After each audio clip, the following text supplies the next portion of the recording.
M'dzina la Atate ndi la Mwana ndi la Mzimu Woyera. Amen. Bwerani mzimu wakulemekeza chauta. Bwerani ndi kukhazikika m'mitima mwathu, kuti tikhale ainu nokha, ndipo mutiyeretse ndi chikondi chanu. Tumizani mzimu wanu, ndipo tidzasandulika ndithu, ndipo mudzakometsanso dziko lapansi pano. Ulemu khale kwa Atate ndi kwa Mwana ndi kwa Mzimu Woyera, monga panali poyamba ndi tsopano ndi masiku onse ndi pa nthawi zosatha. Amen.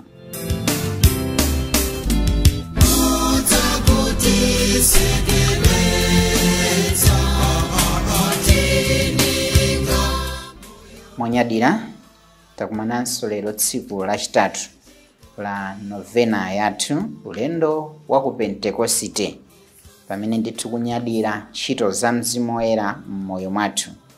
Lero titsindika kusinkhasinkha pokhala ndi moyo mu chikhulupiriro chathu. Kukhala ndi moyo mu chikhulupiriro chathu. Kunyadira kuti timakhala ndi moyo mu chikhulupiriro chathu. Lero ndi la Mulungu. La Mulungu ngati la lero ambiri timanyadira. I'm a proud Catholic. Vale za chechi, kupita ku chechi, kasangalala mwa Ambuye. Zabwino, zonyaditsa. Ndipo tikatchenadi zathu zija mapita ku chechi, ayi zimakhala zokoma anthu akamationa, anthu a Mulungu awo.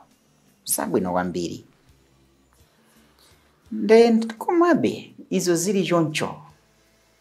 Sizonse, sikuti Satana makondwera ndi zimenezo pamene tikunyadira kuti ife ndife Khristu tindi chikhulupiriro cha Chikatolika. Ayi, Satana amakhala kutiona ndi diso la mbali.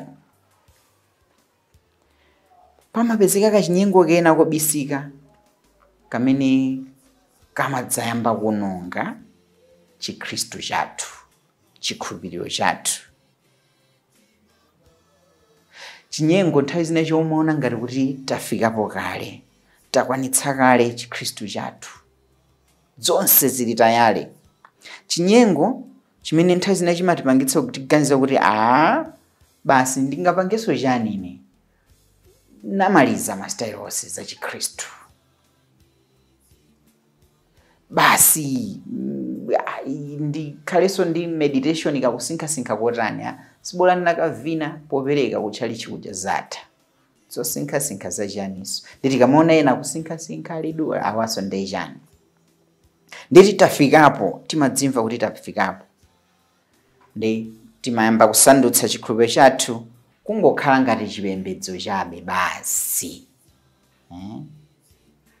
Zimene tikamakumbukira zimene akhala kunenako nthawi zina makadino athu, kadino Arinze, kudzudzula kuti nthawi zina taonjeza nkhani zomangovina mu chechi. I remember even so episcopi athu akhala kunena zimene zizi kuti mukonkuno ku Malawi kuti chipembedzo si entertainment chabe. Fatikatero tamba kupeputsa chikhulupiriro chathu.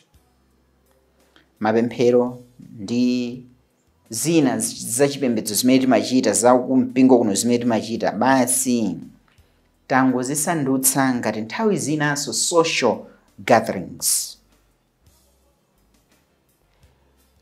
Ine ndimaona ngati kuti pamene tili pa ulendo uwu wa novena yathu,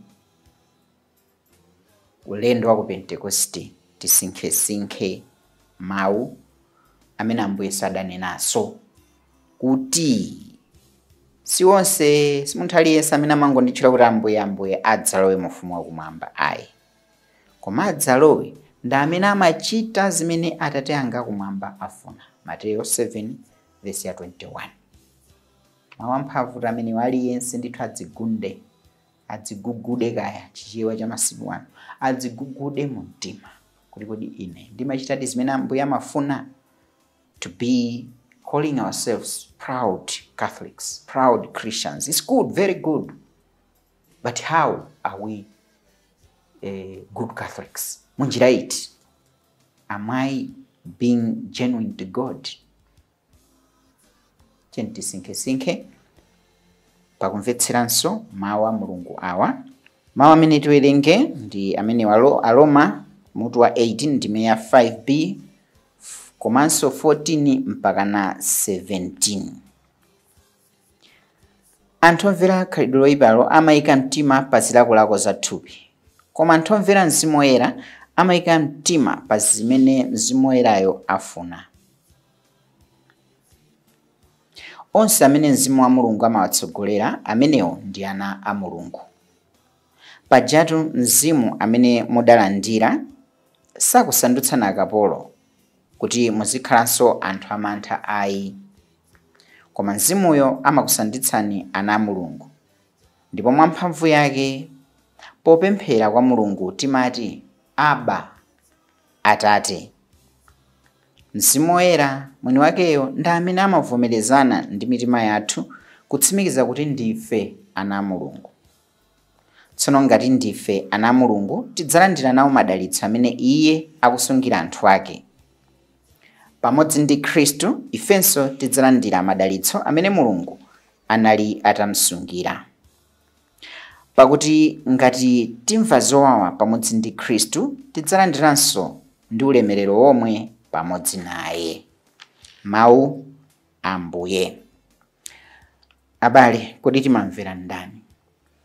Akuti tu omvera Mzimu Woyera, amene amamvera Mzimu Woyera amayika mtima pa zimene Mzimu Woyerayo amafuna, osati pa zinthu ndi zilakolako za thupi ayi. Ineyo pamene ndikunena kuti I'm a proud Catholic, ndimamvera ziti? Ndimamvera ndani? Kodi ndimamvera zimene ine ndikufuna? Ena timachitona kuti kutchalichi sikubeba masiku ano. Basi tikatero ine sindipitako lero. Kungosankha kuti Sunday sindipita. Tikumvera za ndani? Tikumvera Mzimu Woyera? Tikumvera thupi lathu? Ndi chani chimene chikutipangitsa kuti tinene kuti sikukubeba? Tiyenera ndithu kusinkhasinkha zimenezi. Mzimu Woyera kuti ndi amene amatithandiza kuti tinene kuti Aba, Atate. N'chifukwa chake nthawi ndi nthawi tikamadzuka abale yanga tiyenera kukhala kusinkhasinkha. Poyamba, Ambuye zikomo mwandidzutsa, ndiwuzeni zoti ndichite pa tsiku la lero. Timpatse nthawi Mulungu atilankhule mama uliwonse. And then we pray, we give our prayer. Ena pemphero lathu tikatipemphero nthawi zonse kumangopempha Mulungu mangompempha. Ayi, muthokozeni, mupatseni nthawi akulankhuleni. Akuti ndiye Mzimu Woyera amene amakuthandizani kuti munene kuti Aba, Atate. Mzimu Woyera yemweyo ndi amene amavomerezana ndi mitima yathu ndi kutsimikiza kuti ndife ana a Mulungu. Do we give the Holy Spirit chance to speak to us, chance to control us, chance to direct us? The Holy Spirit, Mzimu Woyera ndi amene analimbitsa apostoli aja kuti atuluke apite akayambe kulalika. Anthu kuti anali ndi mantha tisayiwale mnyengo yakuuka wakufa imene.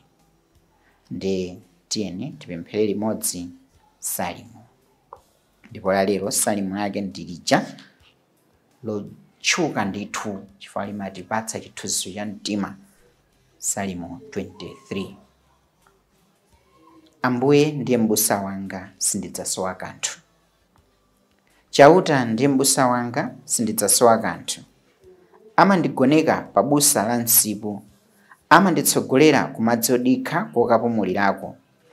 Amatsitsimutsa moyo wanga, amanditsogolera njira zachilungamo chifukwa Iye ndiye chauta. Ngakhale ndiyende m'chigwa cha mdimabi, sindidzaopa choyipa chilichonse, pakuti Inu Ambuye mumakhala nane. Chibonga chanu ndi ndodo yanu zimanditeteza. Inu mumandikonzera chakudya adani anga akuona. Mumandilandira bwino podzoza mutu wanga ndi mafuta. Mumadzaza chikho changa mpaka kusefukira. Zoonadi, zokoma zanu ndi chikondi chanu zidzakhala ndine masiku onse a moyo wanga, ndipo ndidzakhala m'nyumba mwanu moyo wanga wonse. Pa tsiku la ubatizo tonse tinasanduka ana ake okondeka a Mulungu. kwa ife amene tinabatizika. Ndifana ake chifukwa cha chilengedwe poti tonse tinalengedwa m'chifanizo chake. Koma padera kwa ife amene tinabatizidwa timasanduka ana ake okondeka a Mulungu. Ndipo timalandira Mzimu Woyera. Mzimu wa Mulungu amene amatitsogolera tsiku ndi tsiku tilimbikitsa mchikhulupiriro chathu kuti nthawi zonse titsate kufuna kwa Mulungu. Mzimu wa Mulungu amene ali Atate amafuna ndithu kutigawira moyo wake nthawi zonse ndi kutipulumutsa. Koma kuti timamvera Mzimu Woyera ameneyo, Mulungu amatiuza kudzera mwa Mzimu Woyera, mwana wanga usapange icho, mwana wanga usatere, mwana wanga usatere. Koma ndifeyo m'maganizo mwathu nthawi timazikankha zimenezozo, ayi ichi yayi. Example ndapereka kale ija, ine sindipita ku church. Aya siumabeba. Koma pasi pa mtima kuti ufike ndi statement imene ndeti umadziwa kuti lero nkoyenera kupita kuti ku church. Koma wekha kuti sindipita.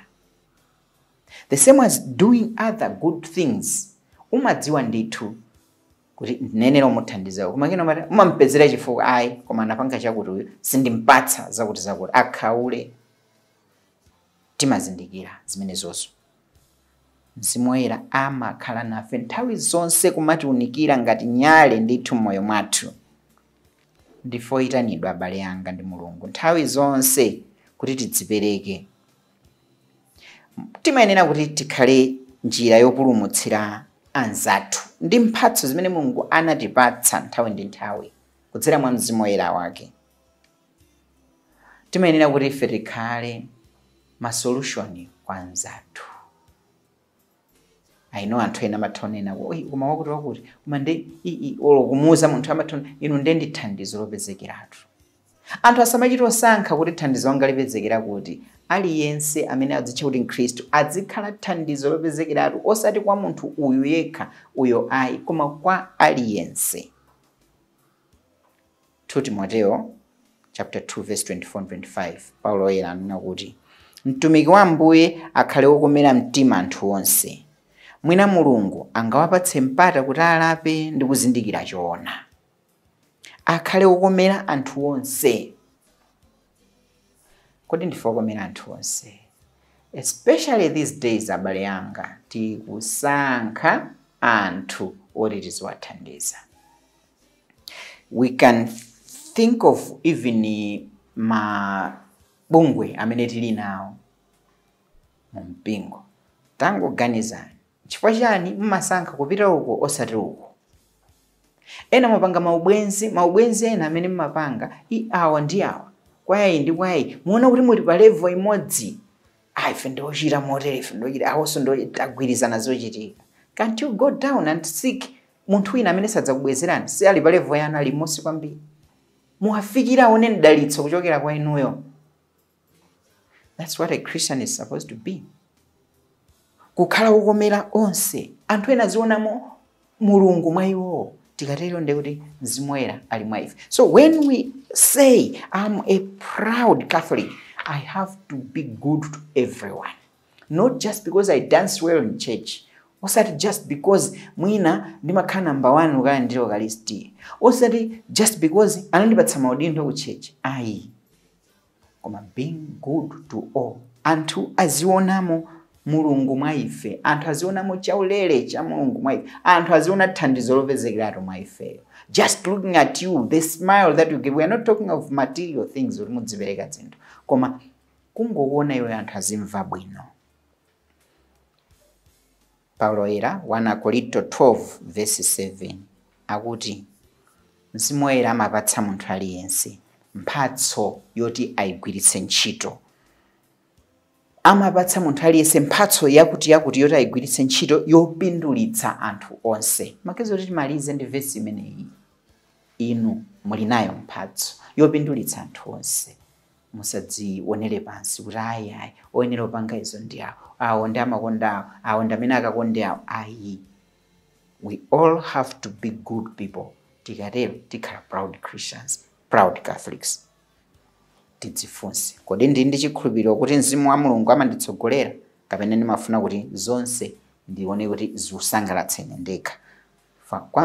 Kwa munthu amene Mzimu Woyera amamutsogolera amayenera kusangalatsa onse.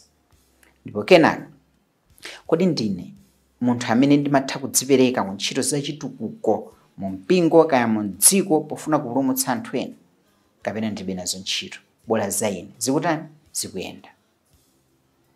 Mzimu Woyera amatigwirira ntchito izi, amatithandiza kuti chikhulupiriro chikule mwa ife, faith. Chikhulupiriro sichiyenera kukhala constant, chiyenera kumachita grow. Mzimu Woyera amatithandiza kugonjetsa zinyengo. Tima temptations ito timene timabwera tizinyengo tichanena kuti Satana amatilowerera ndikhala kutchalichi nditani ayi. Mzimu Woyera amatithandiza kutipatsa mphatso ya chikhulupiriro pa nthawi ya mavuto, when we encounter challenges in life. Pamene mwina taona kuti ndakhumudwa mmoyomo, amuna anga ndichite zakuti ndikutchalichi sindipita ayi. Mzimu Woyera amandiwuza kuti go, because that's where you'll be strengthened. Kuchechiko tiyeni tipemphere.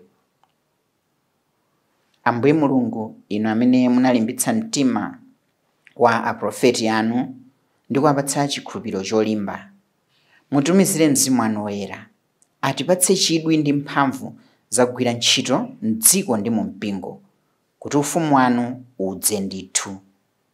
Tikupempha izi m'dzina la Yesu Khristu mwana wanu, amen. Madalitso a Mulungu wamphamvu zonse, Atate ndi Mwana ndi Mzimu Woyera akutsikireni ndi kukhala nanu nthawi zonse, amen.